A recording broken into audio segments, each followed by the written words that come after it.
¿Qué tal amigos? ¿Cómo están? Bienvenidos a un nuevo video aquí en el canal. Un video en el cual hablaremos de la película, de la adaptación animada del cómic de The Long Halloween. Una adaptación del muy famoso cómic de Tim Sale y Jeff Loeb, que en lo personal yo la verdad lo estaba esperando muchísimo y que de entrada debo decirles que me ha gustado bastante, pero ya lo vamos a profundizar más adelante. También debo decirles que este video va a estar partido en dos partes, que es sin spoilers y con spoilers. Así va a haber parte para las personas que han visto la película y para las que no han visto la película. Pero si no han visto la película, también en la descripción va a estar el link de la película donde van a poder verla completamente gratis. Diciendo todo esto, no me quiero enredar tanto, así que dentro intro y comenzamos.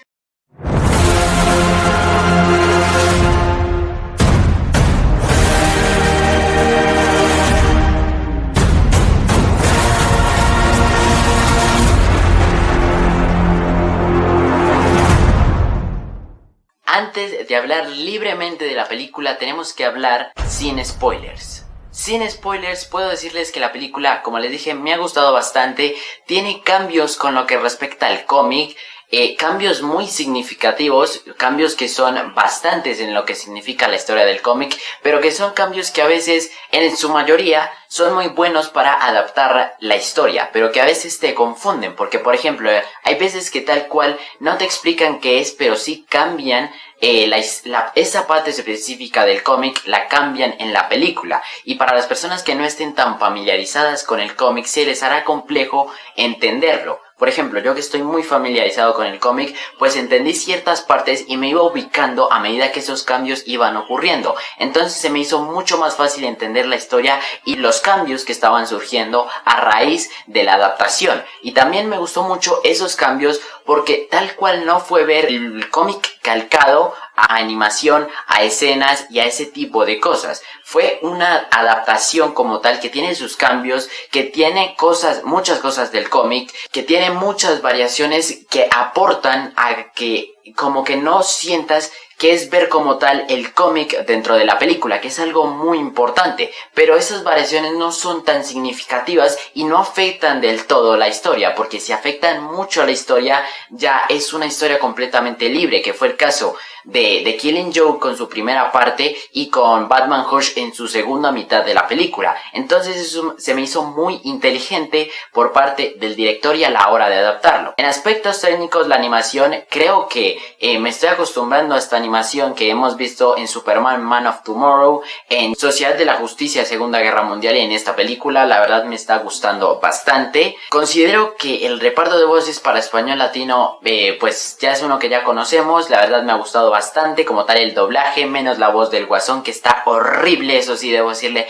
La voz del Guasón, que solo la hemos visto en Batman Hush, la verdad es que para español latino está horrible. La risa del Guasón, tú la oyes y dices, no, ese no es el Guasón. Yo la verdad es que hubiera traído de nuevo al que ha hecho de la voz del Guasón en películas como The Killing Joke o Batman la serie animada. Ese es la voz del Guasón, pero la verdad para esta película sí estuvo muy mal casteada la voz del Guasón. Algo que también me gustó es que en esta primera parte adaptaron los primeros 5 volúmenes del cómic, que es el inicio como tal cuando estamos en la fiesta, cuando se casa Johnny Vitti, en la segunda cuando matan a Johnny Vitti, el tercero cuando es Acción de Gracias, el cuarto en Navidad y el quinto en Año Nuevo, que es los primeros 5 volúmenes que yo hice en la primera parte del cómic de The Long Halloween, que si lo quieren ver se los voy a dejar por aquí arriba o por acá, no me acuerdo dónde es. Y como les digo, me ha gustado bastante este tipo de cambios. Siento que eso le dio como un aire más fresco a lo de la película, y adicional a eso tiene escena postcréditos. Yo no esperaba que tuviera escena postcréditos, que se relaciona directamente con la segunda parte. Pero bueno, la verdad es que tengo muy pocas cosas que decir con respecto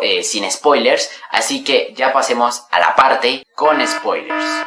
Bueno, ya hablando libremente, la película en el inicio incluso tiene un percance, que es que se salta casi que todo el primer volumen del cómic y más de la mitad del segundo, porque inicia como tal cuando Bruce está hablando con Falcone, tienen una conversación y ahí pasamos como a los créditos iniciales, donde te presentan a los actores, al productor, al director y así, donde vemos como varias facetas del cómic, pero luego directamente pasamos el 31 de octubre al asesinato de Johnny Vitti. Y ahí tú dices, o sea, si no está relacionado con el cómic, tú lo primero que dices es quién es él y por qué lo están matando. Es algo confuso si no está relacionado con el cómic. Obviamente yo sabía quién era Johnny Vitti y quién era él y por qué lo estaban matando, pero no tenía ni idea por qué ese cambio tan repentino de primero esa escena inicial y luego pasar directamente a esta viñeta, por decirlo así, porque se saltaron las partes de julio, de agosto y de septiembre, donde nos explicaban un poco mejor quién era Falcone, cuáles eran sus influencias, por qué Bruce está en contra de Falcone y ese tipo de cosas. Y eso, o sea, me pareció acertado al mismo tiempo, porque esas partes no son tan necesarias como tal para la adaptación. Pero si tú te quieres ir como un poco más en el trasfondo y en el conflicto de Batman, o bueno, de Bruce Wayne con Falcone, por qué Falcone es el villano, pues tú entenderás mejor esas partes. Y considero que fue tanto acertado como para utilizar mejor el tiempo de la adaptación, como un error al no explicarte muy bien por qué Falcone es tal cual el villano. Pero como digo, es una adaptación, o sea, pues, para ver la adaptación primero tienes que estar relacionado con el cómic. Y algo que también fue un cambio significativo es que supuestamente antes de que Johnny Vitti se casara, él iba a declarar en contra de Falcone. Pero aquí nos explican que Falcone en realidad quería muerto a Vitti porque él iba a declarar en contra de él después de su boda, por decirlo así. Así que podríamos decir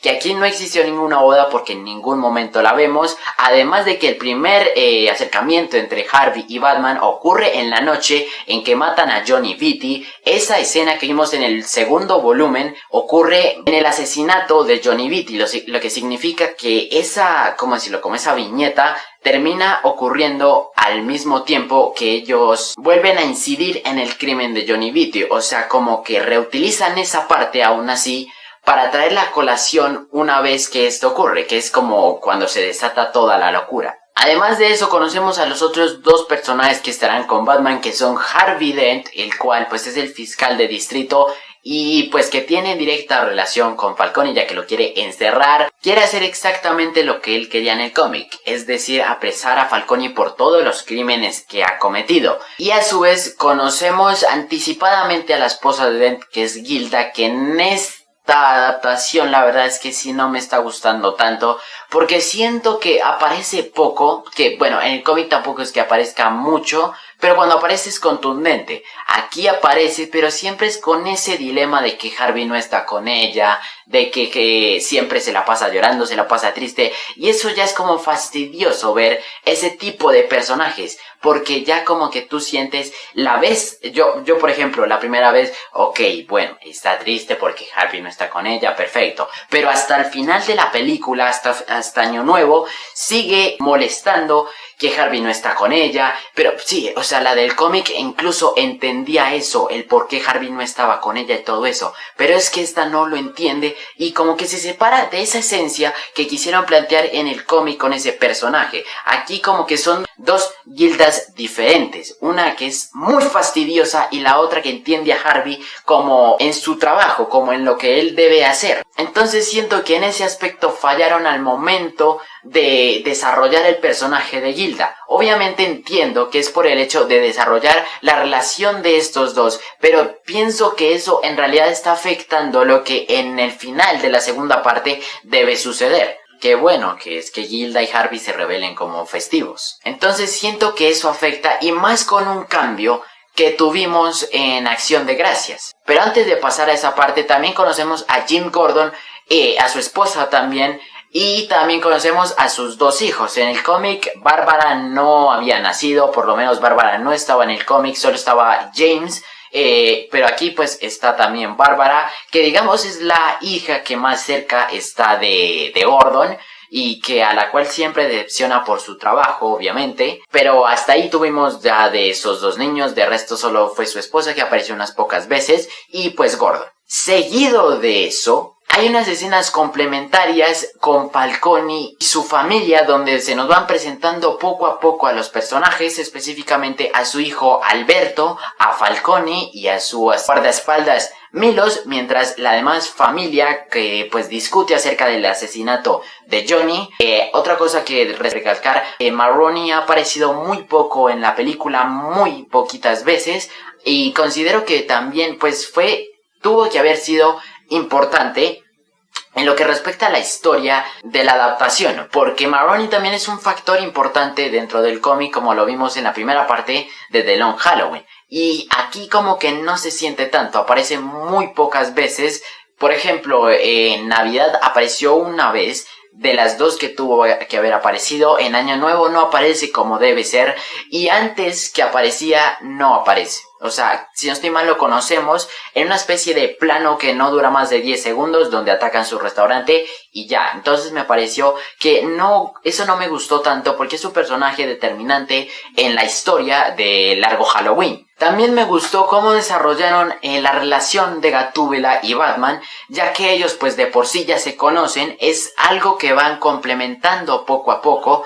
Y me gustó también cómo desarrollaron la supuesta muerte de Harvey Dent y cómo el golpe que le dan a Falcone quemando su dinero. Eso también me gustó bastante, pues porque surge a raíz de una persecución de Batman y Gatúbela, donde luego Harvey llega para hacer lo que vimos en el cómic, que es quemar el dinero. Y luego me gustó, a pesar de todo, la escena complementaria con Harvey y Gilda. Luego lo expliquen que ellos sobrevivieron porque estaban fuera del hospital, de la casa, cuando la bomba explotó. Eso se me hizo también muy inteligente, pues porque en el cómic tal cual no sabemos cómo sobrevivió, pero aquí sí no sabemos cómo. Adicional a eso, en Acción de Gracias hay muchos cambios con lo que respecta a lo que es el cómic.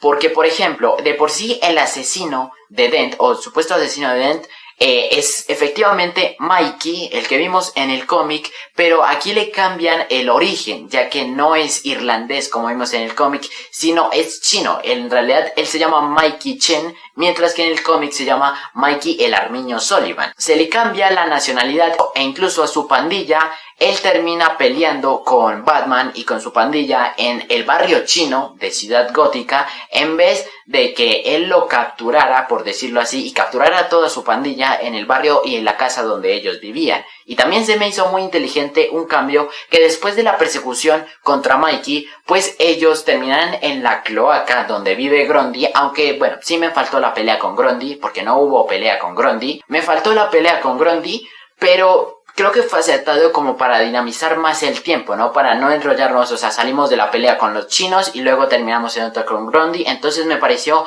bastante acertado. Y también me gustó mucho que se respetó bastante la idea del personaje de Mikey, ¿no? Como que se le interroga por el hecho de asesinar a Harvey Dent, pero aún así él tiene su personalidad como arrogante que tuvo en el cómic, y que luego eso pues termina liberándolo, llevándolo con su pandilla. Un cambio muy importante surgió a raíz de que quien estaba en el hospital no era Gilda, sino era Harvey. En el cómic, pues como dije, es Gilda quien está en el hospital y Harvey es quien está completamente bien, por decirlo así.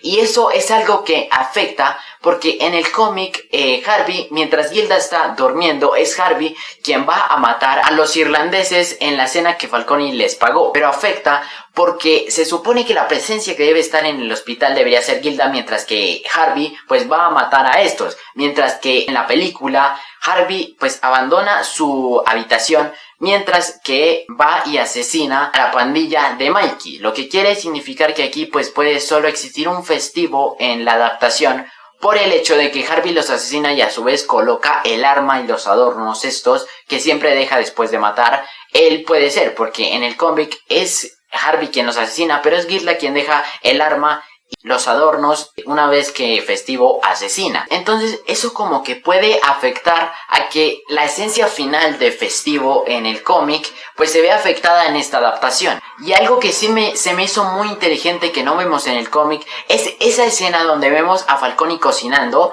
con Alberto, pero aquí Alberto le cuestiona a su padre sobre que él no tiene participación en su familia y que antes es muy inteligente de preocuparse por Dent, por enviarle flores, y antes su padre como que lo maltrata, le dice que es un idiota y ese tipo de cosas que como que hacen mucho más conflictiva la relación entre estos dos, y que eso desemboque en un cambio muy significativo al final de esta primera adaptación, e incluso aporta mucho a algo que vimos en el cómic, que es cuando Alberto se revela supuestamente como Festivo después de matar a Maroni. Se me hizo muy inteligente porque demuestran esa relación conflictiva que Alberto escondió en el cómic, pero que aquí de una vez ya lo revela. Pasando a Navidad, me hizo diferente la forma en que cambiaron el escape del Guasón, la forma en que van a visitar a Calendario y cómo como Batman se da cuenta de que el Guasón ha escapado el mismo día que va a visitar a Calendario, mientras que en el cómic se dan cuenta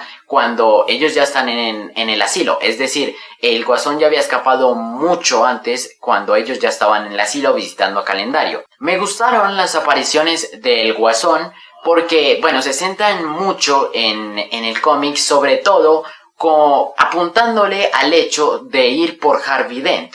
Obviamente tiene sus variaciones con respecto al cómic, pero se me hizo inteligente como lo quisieron plantear. Cuando Harvey va y pelea con el Guasón, se me hizo bastante inteligente porque ahí se da como la dualidad entre esa obsesión del Guasón por encontrar a Festivo, y entonces se me hace muy inteligente como ese choque entre el Guasón y Harvey. También digamos que la forma en que el Guasón va y somete a Falcone se me hizo como más larga, obviamente, pues porque es una película, no es una viñeta de cómic. Pero se me hizo mucho más como complementaria, por decirlo así. Pero me gustó bastante por el hecho de que lo amenaza y es algo muy importante como tal para la esencia del Guasón en estos primeros volúmenes del cómic y como para adaptarlo en la película, que se me hizo muy inteligente, además de que después se calca como tal como él va dejando los cadáveres a su paso, y el asesinato de Milos en el cómic, que se me hizo también muy bueno porque es tal cual calcadito del cómic,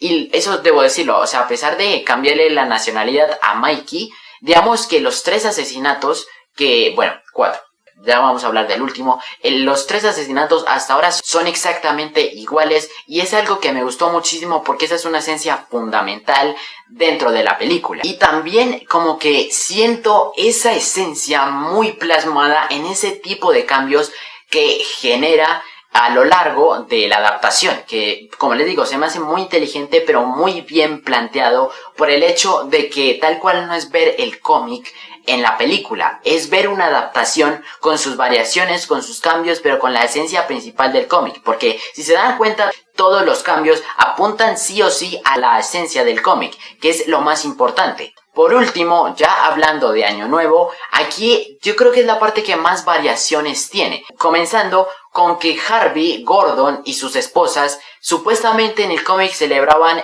Año Nuevo en la casa de los Dent, mientras que aquí vienen y lo celebran en Gotham Square, que es donde el Joker va a rociar su gas de la risa, que por cierto, la escena donde el Guasón se está preparando calcadita igual del cómic. También me gusta mucho cómo manejaron la idea de que Bruce primero estuviera donde Falcone, pero luego se diera cuenta de lo que iba a ser el Joker y de ahí mismo saliera, pero que luego complementaran con la historia de Alberto Falcone y lo que eso desembocaría después. Entonces se me hizo muy pero que muy inteligente esa parte, a pesar del cambio significativo que trae. Digamos que lo más importante surge después de la batalla, porque como tal Batman sospecha que Festivo es el Guasón, pero bueno, luego lo detiene, perfecto, se cae el avión, la pelea, Gordon despliega su operativo para apresar al Guasón. Y pues antes de eso, lo de la fiesta de Falcone en el yate, que bueno, ahí también tenemos un roce entre Alberto y su padre, pues porque ni siquiera lo reconoce como hijo. Es más, le dice a Bruce Wayne que él es como el hijo que no tuvo. Pero como les digo, todo igual al cómic, casi todo igual, pero luego lo importante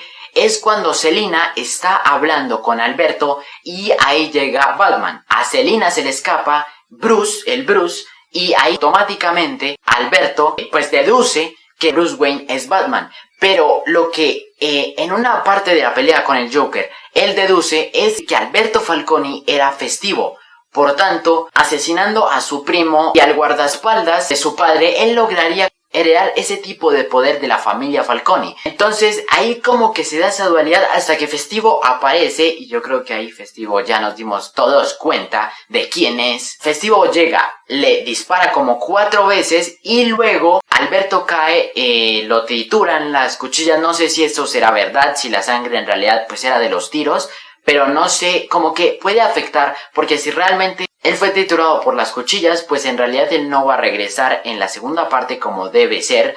Pero si en realidad pues no pasó eso, él obviamente va a regresar, que es un factor importante en el cómic. Después comienza una persecución con Festivo donde pues él se escapa de Batman Y aquí es básicamente donde termina, por decirlo así, la película, porque después pues sí llega la policía a hacer el levantamiento del cadáver, a investigar a los testigos y ese tipo de cosas. Y una vez sabiendo que Alberto Falconi no es festivo, me gusta mucho esa última escena porque además de cuestionarse quién es festivo, de que los tres personajes principales estén ahí, luego se preguntan quién es el siguiente. Y ahí se acaba la película.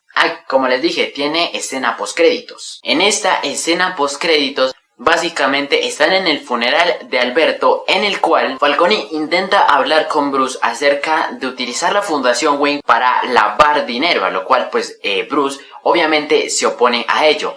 Pero nos damos cuenta que la acompañante, que yo también me pregunté quién era, la acompañante de Falconi, a quien le da la mano a Bruce, es Hiedra Venenosa, y esto se conecta directamente con el cómic, ya que en Falconi contrata a Hiedra cuando él está en el Día de los Enamorados con Selina, en el cual le da una rosa, la cual pues pincha su dedo con una espina, a lo cual queda con el control de Hiedra. Aquí también es otro cambio significativo, ya que de una vez vemos como Falconi trata de controlar a Bruce, y tal cual pues no es como esa viñeta del cómic, sino aquí ya de una vez pues lo controla a través de esto. Esto obviamente va a ser el punto de inicio, o por lo menos el antecedente dentro del cual vamos a ver el inicio de la segunda película. Siendo un cambio no tan significativo, porque estoy seguro que igual va a apuntar a lo mismo, pero siendo un cambio más dentro de la película que conecta ya las dos adaptaciones. Después de esta review tan larga, que creo que ya llevo por ahí 20 minutos, la película, como les dije, me ha gustado un montón. Y en conclusión, Batman The Long Halloween parte 1 es una buena adaptación de los primeros volúmenes del cómic, que muestra la esencia principal de pero aún así con cambios y variaciones que no afectan la historia central y que dan un aire más fresco para adaptar una historia como esta. Considero que se hizo un buen trabajo al intentar adaptar una obra de este calibre. Se respetaron los personajes, se respetaron los héroes y villanos, y aún más importante, se respetó el concepto central y original de esta obra. Te deja con mucha emoción de cara a la segunda parte, introduce y desarrolla de gran manera a sus personajes, y en lo personal es la película que más me ha gustado de este nuevo universo animado de DC. Así que nada, dejo el video por acá. No se te olvide, si te ha gustado, dejarle un like, y si no lo estás, suscribirte al canal con la campanita para que no te pierdas de los próximos videos. También que dejes todo lo que piensas de esta película en los comentarios. Por mi parte esto fue todo, nos vemos en la próxima.